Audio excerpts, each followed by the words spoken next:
Hello and welcome to my YouTube channel. Today we are going to talk about unit cell and crystal lattice and how they are important in case of semiconductor devices.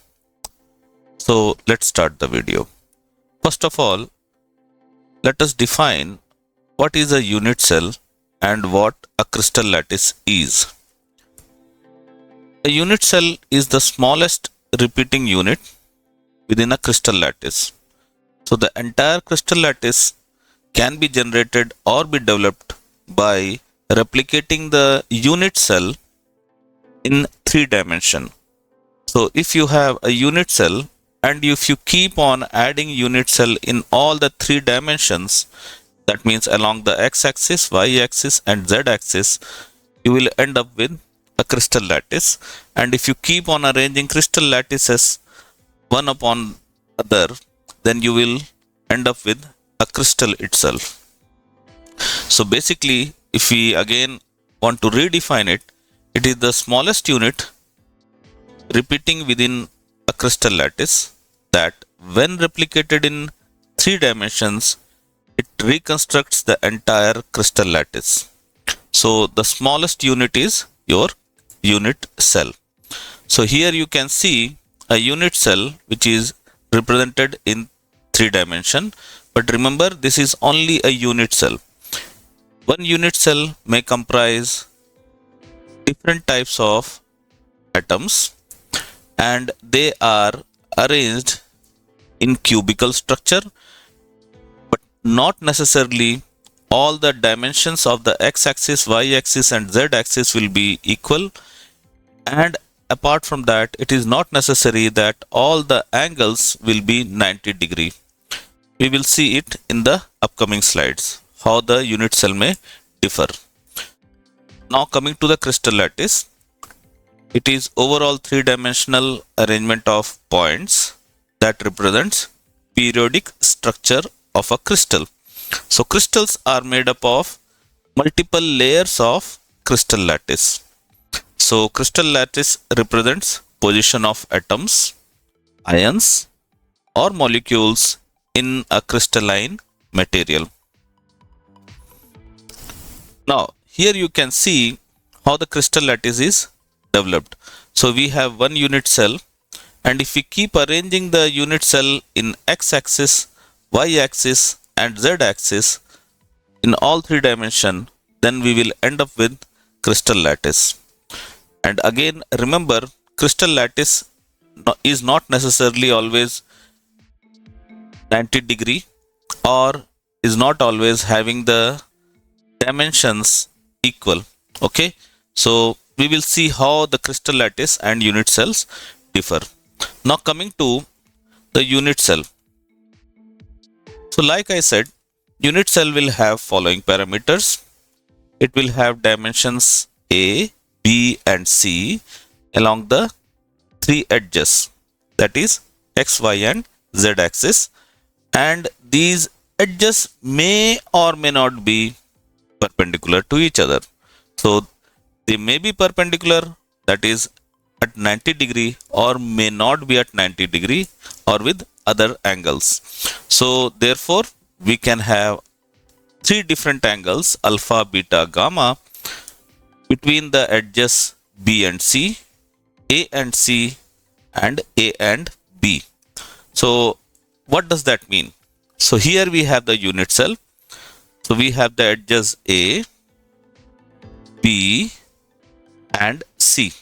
So we have these lines A, okay, B and C. Remember, these lengths or edges may vary in length. It is not necessary that A equal to B equal to C in all cases. So unit cell may have A equal to B not equal to C, or A not equal to B equal to C, and all the permutations. Similarly, the angle between the edge B and C is represented by alpha. Okay, and similarly the angle between A and B is represented by gamma, and angle between edge A and C is represented by beta. This may be 90 degree or may be different. Alpha may be equal to beta or may not be equal to beta, and vice versa. So all these 6 parameters may be equal or may not be equal. But in general, when all these parameters are there, the atoms will be arranged in the unit cell, and in this fashion unit cells are created. So now coming to some of the notations or representations within the unit cell. So a point in the unit cell is represented by H, K, L. Please observe the difference between the brackets. Here the bracket is like this. Then we have direction, where again HKL is enclosed within a square bracket. Then we can have family of directions, where we are enclosing HKL in between the greater than and less than sign. Then we can have plane and family of planes enclosed within the curly braces. So remember, there are three edges, similarly 3 angles, and 5 representations within a unit cell. Let us explore more about it. Now coming to the important terms of crystal lattice. So crystal lattice, in crystallography, various terms are used to describe the arrangement of points, planes within a crystal lattice. So what is a point basically? Point refers to specific position within the crystal lattice where the atom, ion or molecule is located. So if we have a unit cell which looks like this, assume, okay, then the atoms, ions or molecules may be present at different locations like this, okay, or maybe on the face like this, or maybe at the edges. So atoms and ions, molecules may be located at different points. So these are all represented by points, and they keep on repeating units in a crystal structure. Now coming to direction. The direction in crystallography is the line connecting between these 2 points within the crystal lattice. So if you connect 2 points which are actually representing the presence of atom, ion or molecule, so that line which is connecting the 2 points will be called direction, and as shown in the previous slide, they are represented by HKL enclosed by square brackets. Now coming to family of directions. Family of direction consists of equivalent directions in a crystal lattice. When you can combine multiple directions in a crystal lattice, we end up with family of directions. Remember, a scientist called Miller generated indices for the family of directions, which is represented by HKL enclosed within less than and greater than sign. Plane in crystallography represents the flat 2-dimensional arrangement of points within the crystal lattice. So suppose if I redraw the same unit cell, okay, like this, then plane is this plane. So we have this 2-dimensional area enclosed within a plane. Or similarly, a plane can be here also, which is bottom plane, or in the side plane. So these walls which are enclosed, they are called planes of a crystal, and these are enclosed by HKL with a normal bracket. Then family of planes are represented by HKL enclosed by curly braces, and these family of planes share similar crystallography property related by symmetry operation.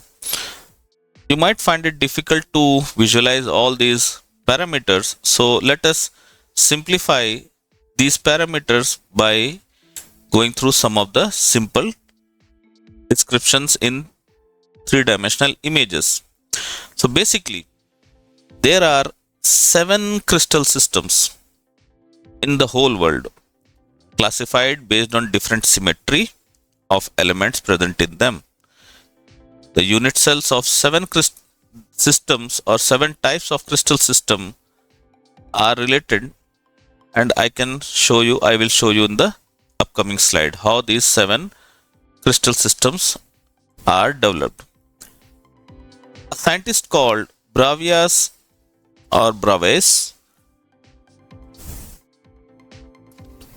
researched on these types of crystal systems, and he concluded that in the whole world, all these crystals are made up of only 14 types of different lattices. You cannot find, or you will not find, any crystal beyond the proposed 14 crystal lattices which are proposed by Bravais. So, in general, we can say there are 7 crystal systems and only 14 different kind of lattices. So 7 crystal system and 14 lattice systems are present in this whole world. So what are the different types of unit cell? First of all, we can have simple or primitive unit cell, where lattice points are only at the corner of the unit cell. Then we can have body-centered unit cell, where the lattice points or the ions will be present at the corners as well as the center of the unit cell. We will visualize these 3 different types of unit cells in the upcoming slide. Then we can have face-centered unit cell, where the lattice points can be present at all the edges. Apart from that, the atoms or the points will be located at the face of the unit cells. Let us go through the images so that it will make it more clear. And last but not the least, end-centered or base-centered unit cell, where the lattice points are at the corners of the unit cell as well as the center of the 2 parallel faces of the unit cell. So basically, we can have these 4 types of unit cells. Let us see and visualize these types of unit cell, because just by going through the definitions, it might be a bit confusing. So first type of unit cell we call simple cubic unit cell, where the atoms, ions or molecules are present only at the edges of the unit cell. So in general, if you see and if we slice the atoms along the plane, we will end up with this kind of structure, where we have only 1/8 of the atom present at all the edges. So this is called simple unit cell, where you have the atoms, ions or molecules which are present only at the edges of the unit cell. Now coming to body-centered unit cell, in this case we will have an atom, ion or molecule at the center, as well as atoms, ions and molecules will be present at the edges of the unit cell.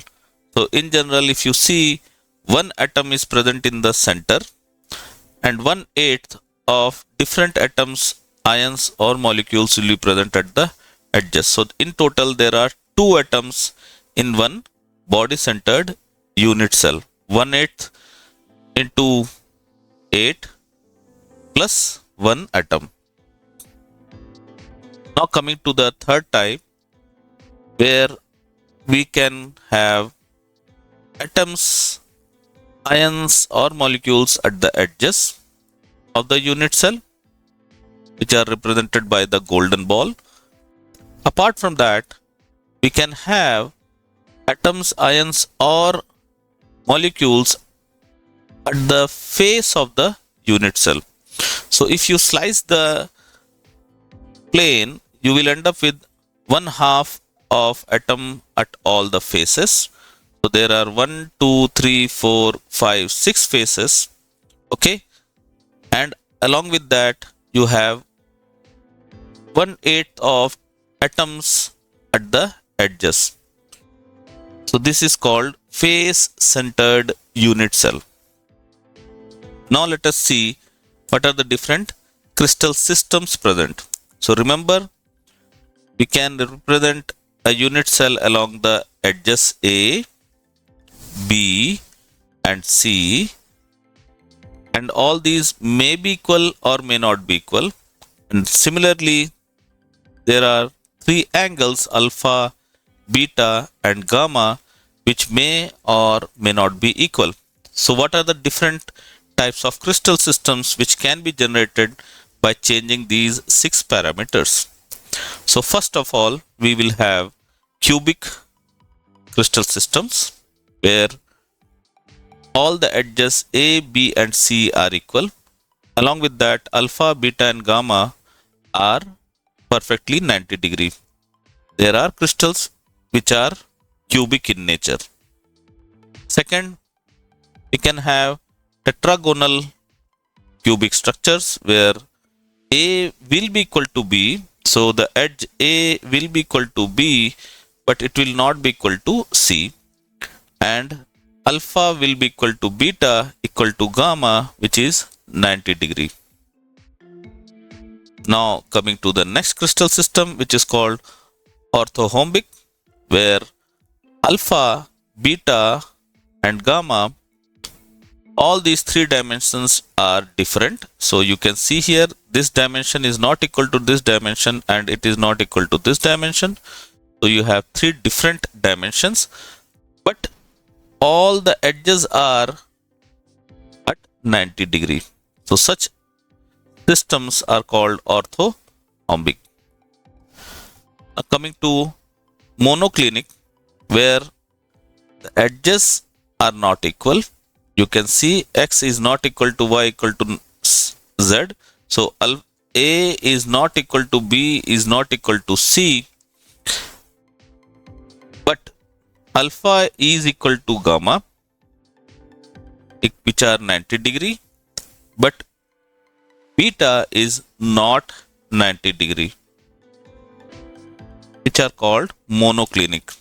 Similarly, we can have hexagonal, where alpha equal to A equal to B, which is not equal to C, and alpha and beta are at 90 degree and gamma is at 120 degree.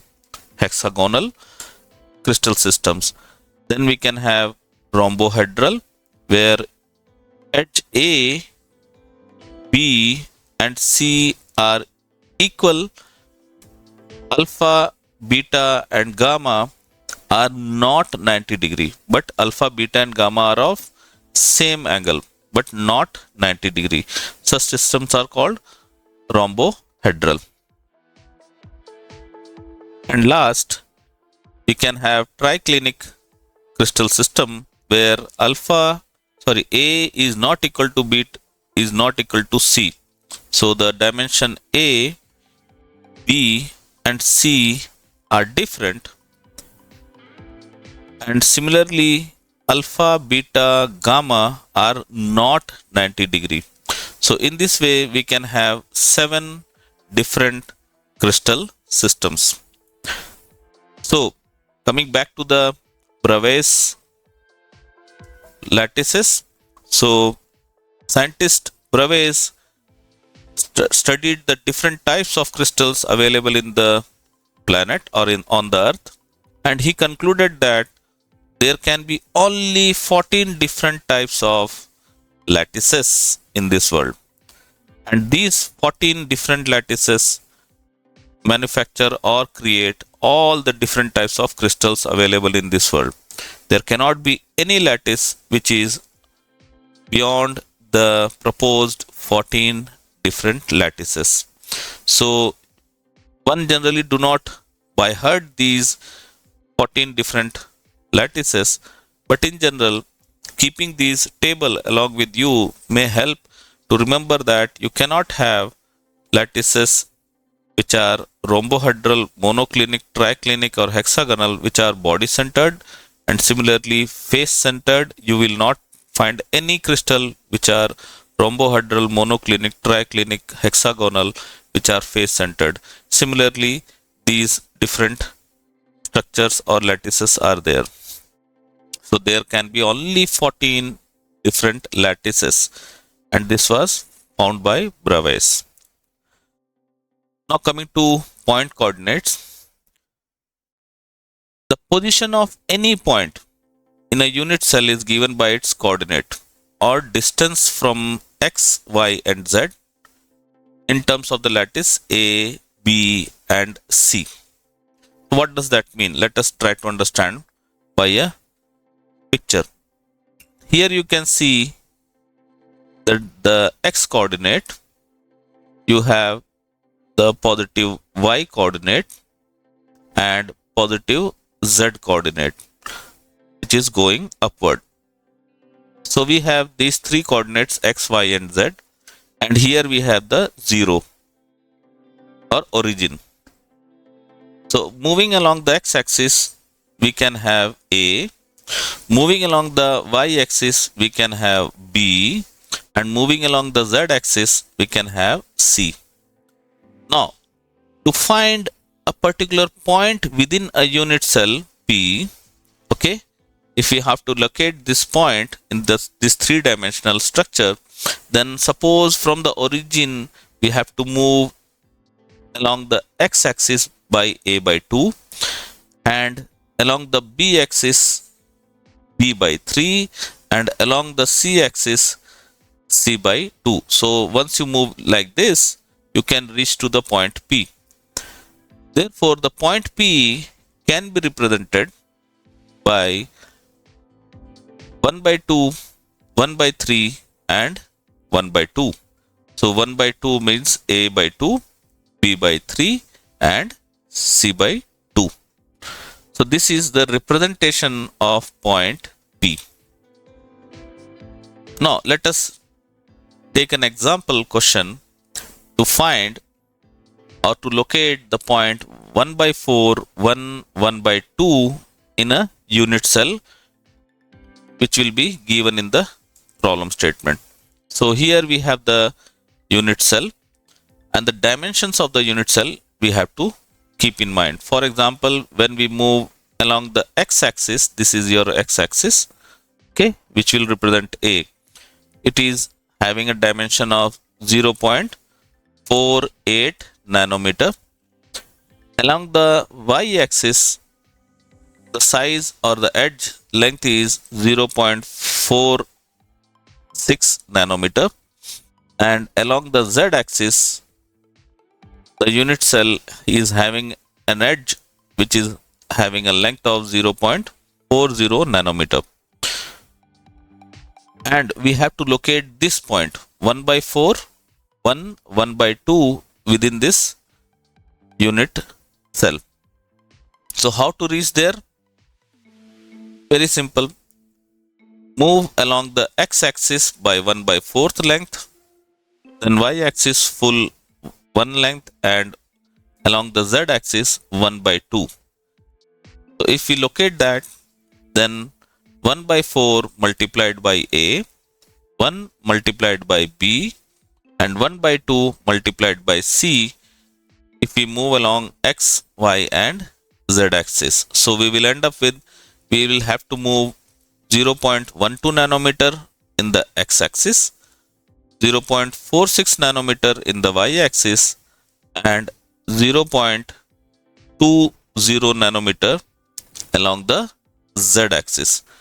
In this way we can reach to the particular point. So if you move like this, okay, 0.12 nanometer, and the whole length 0.46 nanometer along the y axis, and 0.20 nanometer in the z axis. So you will end up with the point which is at this particular face.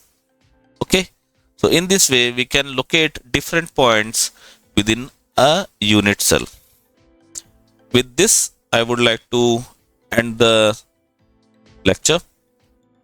If you have any suggestions, doubts, then please do share your comments, suggestions and doubts in the comment section. If you have not subscribed the channel, then I request you to please subscribe the channel and share this video with your friends. Thank you and have a nice day.